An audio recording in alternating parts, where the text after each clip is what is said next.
नीतीश कुमार का जिक्र नहीं होता है? कि आपको लगता है कि अब वो बिहार की पॉलिटिक्स में बिल्कुल रेलेवेंट नहीं रहे? नहीं, नीतीश जी देखिए बिहार के मुख्यमंत्री हैं, तो अगर मैं बिहार में कोई भी प्रयास करूंगा सामाजिक राजनीतिक, तो उसमें बिहार के मुख्यमंत्री होने के नाते उनका जिक्र होना ही है। लेकिन मैं बिल्कुल कैमरे पर कह रहा हूं, आपके सामने भी कह देता हूं, नीतीश कुमार के राजनीतिक पारी का ये अंतिम दौर चल रहा है। नीतीश कुमार जी ने अपनी विश्वसनीयता इतनी घटा ली है कि अब उनका और उनके दल का बचे रहना करीब करीब नामुमकिन है। ये बात मैं बिल्कुल जितना मेरा राजनीतिक अनुभव उसके आधार पर कह रहा हूँ। मैंने नीतीश जी के साथ काम किया है। कई लोग ये सवाल भी करते हैं कि आप ही ने तो उनकी मदद की थी 14-15 में। तो मैं उनको ये बताता हूं कि 14-15 में जो नीतीश कुमार सुशासन बाबू के नाम पे जाने जाते थे, आज उनको कोई सुशासन बाबू बिहार में नहीं मानता है। 14-15 में वो नीतीश कुमार जो विधानसभा में चुनाव हारे नहीं थे, उनकी पार्टी लोकसभा में हारी थी और राजनीतिक नैतिकता का तकाजा देकर नीतीश कुमार ने पद छोड़ा था। आज नीतीश कुमार 2020 में चुनाव हार गए हैं। 243 की विधानसभा में सिर्फ 42 विधायक उनके पास हैं और फिर भी कोई ना कोई जुगाड़ लगाकर, कभी लालटेन पकड़कर, कभी कमल का साथ चलकर मुख्यमंत्री बने हुए हैं। लेकिन इन सबसे इतर बात जिसकी वजह से मैं उनका विरोध कर रहा हूं, वो है मानवता के नाम पर। जिस नीतीश कुमार की 14-15 में हमने मदद की थी, वो नीतीश कुमार थे जो रेल मंत्री थे वाजपेयी जी की सरकार में। आपको याद होगा असम गैसल में एक रेल दुर्घटना हुई, उसमें कोई 200 लोगों की मृत्यु हो गई थी। नीतीश बाबू ने इस्तीफा दे दिया और जब वाजपेयी जी ने इस्तीफा स्वीकार करने से इनकार किया तो नीतीश जी ने बयान दिया कि जब 200 लोगों की मृत्यु हो गई तो मैं कैसे पद पर रहूंगा। वही नीतीश कुमार कोरोना के दौरान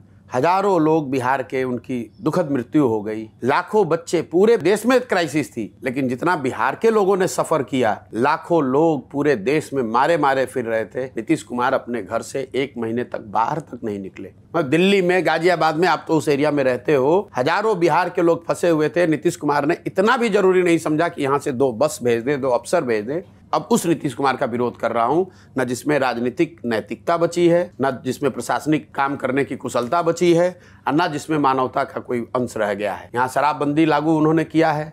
शराब, जहरीली शराब से लोग पीकर मरते हैं। भाई साहब अपने पॉकेट में हाथ डाल के विधानसभा में खड़ा होकर कह रहे हैं जो पिएगा वो मरेगा। बताइए, आप राज्य के मुखिया हैं, अगर किसी ने अपनी गलती की, उसकी कुछ दुखद मृत्यु हो गई, तो राज्य के मुखिया होने के नाते आपको सांत्वना देनी चाहिए, आपको अच्छी बात कहनी चाहिए, उसकी मदद करनी चाहिए। आप हंस रहे हैं कि जो पिएगा वो मरेगा, तो उस नीतीश कुमार का विरोध होना चाहिए या नहीं होना चाहिए? इसीलिए उनका विरोध कर रहे हैं।